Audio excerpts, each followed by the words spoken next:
नमस्कार, crime petrol देख रहे हैं आप और मैं आकाश देशवाल। उम्मीद करते हैं आप सब अच्छे होंगे और जिस तरीके से आप हमारी वीडियोस को प्यार दे रहे हैं उसका तहे दिल से धन्यवाद। हम आपको अलग अलग स्टोरी बताते रहते हैं अंडरवर्ल्ड की, और इसी कड़ी में आज हम उनकी बात करेंगे जो डी कंपनी से पहले वर्चस्व में आए, यानी कि पठान गैंग के आलमजेब और अमीरजादा की।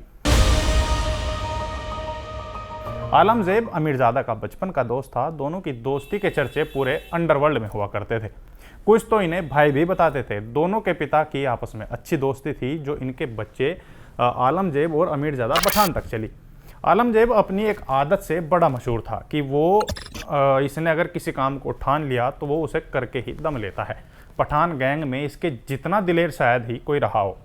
आलमजेब बचपन से ही दोस्तों पर जान छिड़कता था। अगर किसी का झगड़ा हो जाता था तो सबसे पहले उसका साथ देने के लिए आलमजेब खड़ा रहता था। आलमजेब के पिता का नाम था चमरेज खान और ये पठान गैंग के नींव रखने वाले करीम लाला के खासम खास थे। ये पठान फैमिली से था तो अंडरवर्ल्ड में सभी से आलमजेब पठान कहते थे।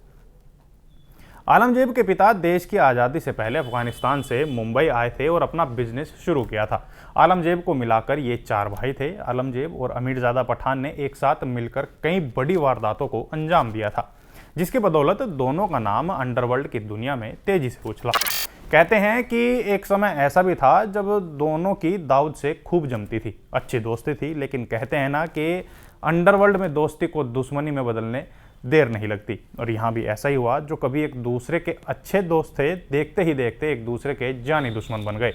पठान गैंग और दाऊद की डी कंपनी में गैंगवार बढ़ने लगी और इस गैंगवार को 1980-81 में ज़्यादा हवा दी राशिद अरबा ने, जो अंडरवर्ल्ड में काफ़ी नामचीन था। ये वही राशिद अरबा है जो बहुत बड़ा स्मगलर था और हाजी मस्तान का गुरु बताया जाता है।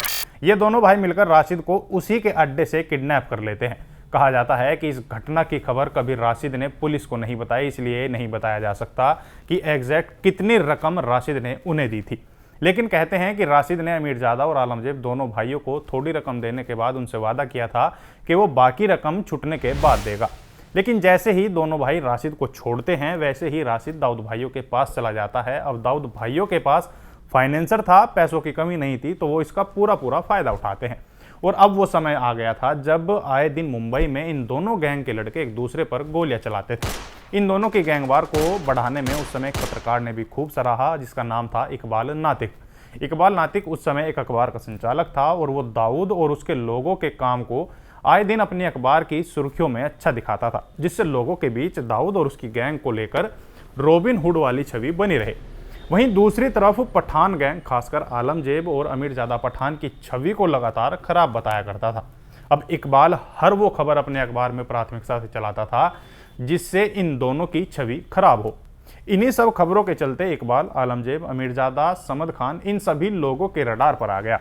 ये सब इससे गुस्सा तो थे ही, तभी इकबाल एक और खबर अखबार में छापता है और ये खबर छापने की कीमत इकबाल को अपनी जान देकर चुकानी पड़ती है। इकबाल न्यूज़ छापता है चावड़ा गेस्ट हाउस में हुए लड़की के साथ दरिंदगी की, जिसमें वो अय्यूब लाला और बाटला का नाम खुलेआम छापता है। जहां बाकी अखबार वाले इस खबर को छापने से डरते हैं, वहीं इकबाल इसे बेबाक होकर छापता है।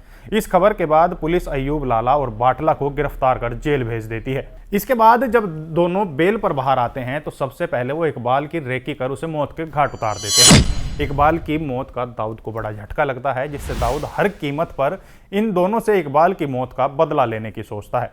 तभी छोटा शकील ने भरे बाजार में अय्यूब लाला को घेर कर उसके हाथ कटवा दिए और बाकी जो इसके साथी थे जिन्होंने इकबाल को मारने में दोनों का साथ दिया था, उन सभी को मरवा दिया। अब इतना खून खराबा होता देख करीम लाला दाऊद और पठान गैंग दोनों में हाजी मस्तान के यहाँ बुलाकर बात कराता है। इस दौरान दोनों गैंग कुरान पर हाथ रखकर इस गैंगवार को खत्म करने की कसम खाते हैं और दोनों के बीच जगहों का बंटवारा भी किया जाता है। अब एरिया बांट दिया जाता है, लेकिन कहते हैं ना कि तूफान आने से पहले शांति छा जाती है, तो ये जो समझौता हुआ था ये उस शांति को दर्शाता था। कुछ समय बाद ही आलमजेब और अमीरजादा पठान अपने गैंग के साथ मिलकर दाऊद के भाई साबिर कासकर को मौत के घाट उतार देते हैं। अब इसके बाद दोनों भाई अंडरग्राउंड हो जाते हैं, लेकिन अंडरग्राउंड होने के बाद भी दोनों ने शांति नहीं बरती। इन्होंने शक्ति फिल्म के प्रोड्यूसर मुशीर रियाज को किडनैप कर लिया, क्योंकि उस समय मुशीर रियाज की फिल्म शक्ति नई उसमें सिनेमाघरों में लगी थी और जिस तरीके से सिनेमाघरों के बाहर भीड़ थी तो उसे देखकर ये अंदाज़ा लग गया कि इसकी फिल्म अच्छी खासी चली है तो मुशीर रियाज से अच्छा खासा पैसा ऐंठा जा सकता है। अब इसी के चलते इन्होंने मुशीर रियाज को किडनैप भी किया था। कहा जाता है कि मुशीर ने इनसे किडनैपिंग के समय कहा था कि वो अभी कुछ रकम देगा, लेकिन जैसे ही वो उसे छोड़ेंगे उसके बाद बची हुई रकम भी दे देगा। इसके बाद जब मुशीर को छोड़ा जाता है तो वो बाहर आकर सारी घटना उस समय के सुपरस्टार दिलीप कुमार को बताते हैं। कहते हैं कि दिलीप ने मुशीर की काफ़ी मदद की थी और उस समय कमिश्नर इस केस को अपने हाथों में लेते हैं। इसके बाद एक सीबीआई टीम गठित की जाती है आलमजेब और अमीरजादा को गिरफ्तार करने के लिए। तभी पुलिस को सूचना मिलती है कि आलमजेब गुजरात में छिपा है, तो पुलिस वहां छापेमारी करती है। आलमजेब तो इस छापेमारी से बच जाता है, लेकिन अमीरजादा को पुलिस गिरफ्तार कर लेती है, उसे उठा लेती है। इसके बाद अमीरजादा को पुलिस कोर्ट में पेशी पर लेकर आती है। जैसे ही अमीरजादा कोर्ट के अंदर पहुंचता है, वैसे ही एक शख्स नेवी की यूनिफॉर्म पहनकर कोर्ट रूम के अंदर दाखिल होता है और अमीरजादा को गोलियों से भून देता है। अब ये पहली बार था कि किसी गैंग ने कोर्ट रूम के अंदर गोलियां चलाई हों। गोली चलाने वाला शख्स बड़ा राजन का गुर्गा डेविड परदेसी था, जिसने दाऊद के भाई साबिर की हत्या का बदला अमीरजादा से लिया था। अब पुलिस इस घटना के बाद आलमजेब की तलाश में जुट जाती है। फिर पुलिस को सूचना मिलती है कि आलमजेब अहमदाबाद के कालूपुर एरिया में छिपा है, लेकिन जिससे पहले वहां पुलिस पहुंचती वो वहां से फरार हो जाता है। कहते हैं कि आलमजेब के छिपने में अब्दुल लतीफ़ मदद कर रहा था। जी हाँ, वही अब्दुल लतीफ़ जो कभी पठान गैंग का दुश्मन था, लेकिन ये दौर इन दोनों की दोस्ती का था।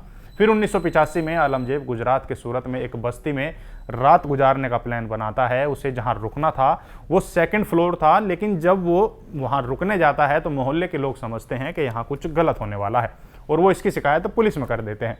कहते हैं कि शिकायत मिलने के बाद जैसे ही पुलिस 2nd फ्लोर पर जाकर दरवाज़ा खटखटाती है तो आलमजेब इसके लिए पहले से तैयार होता है और दरवाज़ा खोलते ही सामने खड़े पुलिस वाले को गोली मार देता है और आनन फानन में खिड़की तोड़कर वहां से भागने की कोशिश करता है। तभी पुलिस उस पर गोली चलाती है और एक गोली उसके पैर में लगती है।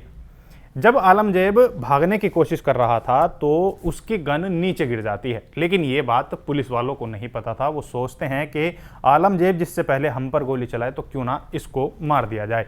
अब जैसे ही आलमजेब वहां से भागकर एक खेत पार कर रहा होता है और पुलिस वाले उसके पीछे रहते हैं तो पुलिस वाले उस पर गोली चलाते हैं, जिससे उसकी मौके पर ही मौत हो जाती है। तो कुछ इस तरीके से अंत हुआ पठान गैंग के एक तरीके से कहें कि डी कंपनी को हिलाने वाले आलमजेब और अमीरजादा पठान का। तो ये स्टोरी आपको कैसी लगी हमें कमेंट करके ज़रूर बताएं। साथ ही हम आपको एक और सूचना जारी कर देते हैं कि हम ये जितनी भी तमाम तरीके की स्टोरी हम आपको दिखा रहे हैं क्राइम से जुड़ी ही, ये हमारा मकसद क्राइम को बढ़ावा देना नहीं है, बल्कि आपकी जानकारी को बढ़ाना है ताकि आपको इस बारे में पता रहे। हम किसी भी तरीके के क्राइम को बढ़ावा नहीं देते हैं और जिस तरीके से आप हमारी स्टोरीज़ को प्यार दे रहे हैं उसका बहुत बहुत धन्यवाद। अब मुझे और मेरे कैमरामैन को दीजिए इजाज़त। नमस्कार।